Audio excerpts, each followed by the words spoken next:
আমার সিটটা কোথায় ছিল আমি আসলে খুঁজে পাচ্ছিলাম না, এই জন্য বসে পড়েছিলাম যাতে কেউ ডিস্টার্ব না হয়। তো আমার সিট ছিল, বাট দ্যাট ওয়াজ সামওয়্যার। আর সবার সামনে দিয়ে আসলে ঘুরে ঘুরে যেতে হতো, কাউকে ডিস্টার্ব করতে চাই না, এই জন্য চুপচাপ কিছুক্ষণের জন্য ওখানে আমি ছিলাম। আলহামদুলিল্লাহ, রেসপন্স অনেক ভালো। সবার যে রিভিউটা পাচ্ছি সেটা বলা যায় অলমোস্ট 90% পজিটিভ, যেটা আসলে আগে একদম ভাবি নাই।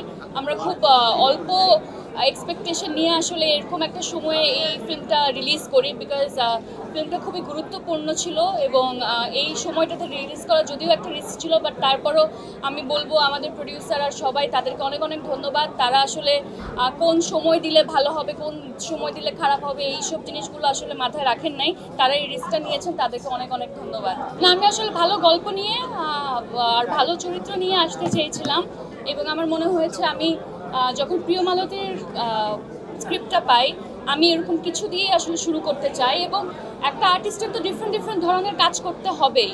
সো যেটা আমি আগেও করে এসেছি, সব জনের কাজ করতে হবে, বাট মূলত আমার এই স্ক্রিপ্টটা অনেকদিন পরে অনেক বছর পর পছন্দ হয়েছিল, তাই আমি এরকম একটা জনরার কাজ দিয়ে শুরু করেছি। সামনে আরও অনেক ডিফারেন্ট কাজ ইনশাল্লাহ দেখা যাবে। এটা অনেক বড় একটা পাওয়া আমাদের জন্য, কারণ ডেফিনেটলি মালতীর জার্নিটা আসলে অনেক ডিফিকাল্ট একটা জার্নি, বাট কোনো না কোনোভাবে আমরা সবাই আসলে এই জার্নির মধ্যে দিয়েই যাচ্ছি।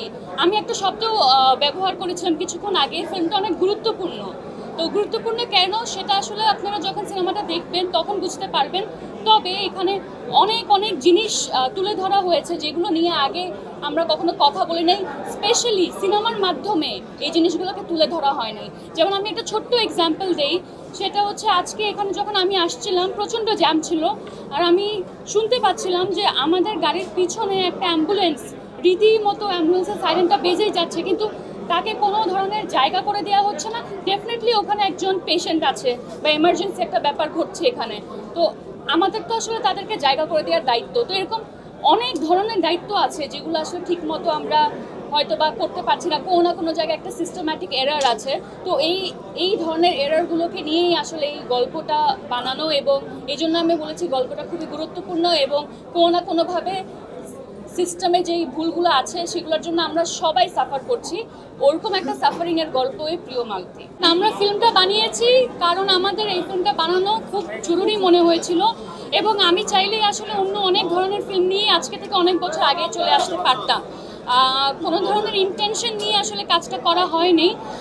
ইন্টেনশন শুধু এটাই ছিল যে এই গল্পটা খুবই গুরুত্বপূর্ণ বলা, আর পুরস্কার পাওয়া না পাওয়া এগুলো আসলে অনেক পরের বিষয়। তবে হ্যাঁ, এই ফিল্মটা ইন্টারন্যাশনালিও অনেক ভালো করেছে, ডিফারেন্ট ফেস্টিভ্যালে প্রতিযোগিতাতে জায়গা করে নিয়েছে। এটাও আমার মনে হয় এক ধরনের বাড়তি অর্জন একটি সিনেমার জন্য। আমি তো সবসময় চেয়েছি একটা ভিন্ন গল্পের মাধ্যমে চলচ্চিত্রতে অভিষেক করি, এটা সবসময়ের ইচ্ছে ছিল এবং সবসময় আমাকে যেভাবে দেখে এসেছে, আমার ক্যারিয়ার যদি কেউ ফলো করে থাকে, আসলে আমি সব জনরার কাজ করতেই পছন্দ করি এবং ফিল্মের ক্ষেত্রেও তাই। এটা দিয়ে শুরু করলাম, সামনে যে কাজগুলো আছে সেগুলো ভিন্ন রকমের, এবং আমার কাছে মনে হয়েছে এই গল্পটা খুবই গুরুত্বপূর্ণ এবং চাইলেই অন্য ধরনের কোনো একটা গল্প নিয়ে নিজেকে উপস্থাপন করতে পারতাম, কিন্তু এই গল্পটা এতটাই গুরুত্বপূর্ণ যে এগুলো নিয়ে আমাদের কথা বলা উচিত। দেখেন, আমরা প্রতিনিয়ত আসলে দেখছি যে অনেক মানুষের প্রাণ আসলে চলে যাচ্ছে শুধুমাত্র অ্যাম্বুলেন্স হসপিটাল পর্যন্ত পৌঁছাতে পারে না সেজন্য। আমরা এটাও দেখছি বিভিন্ন রেস্টুরেন্ট থেকে শুরু করে বিভিন্ন মার্কেট আগুন লেগে যাচ্ছে, ওখানে ঠিক আগুন লেগে গেলে কি করা উচিত ওই ব্যবস্থাটুকু আসলে ঠিক মতো করা নেই।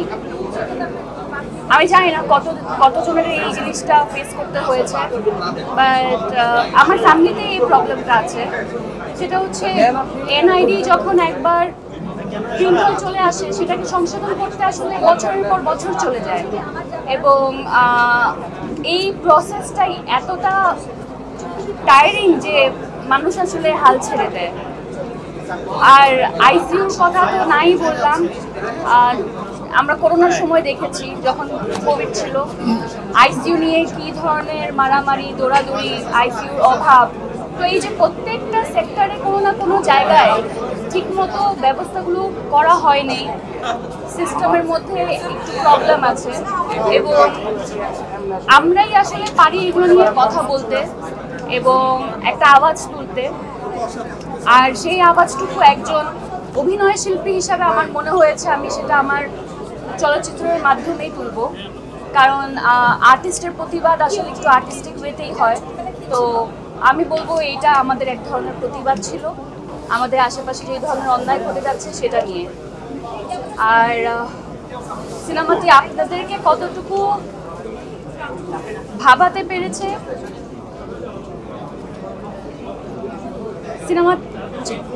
সিনেমাটা আপনাদেরকে কতটুকু ভাবাতে পেরেছে সেটা আপনারা হয়তো বা বলবেন, কিন্তু আমাদের জায়গা থেকে আমরা অনেক অনেক বেশি চেষ্টা করেছি এমন কিছু ইস্যু তুলে ধরতে যেগুলো নিয়ে আসলে কথা বলা উচিত।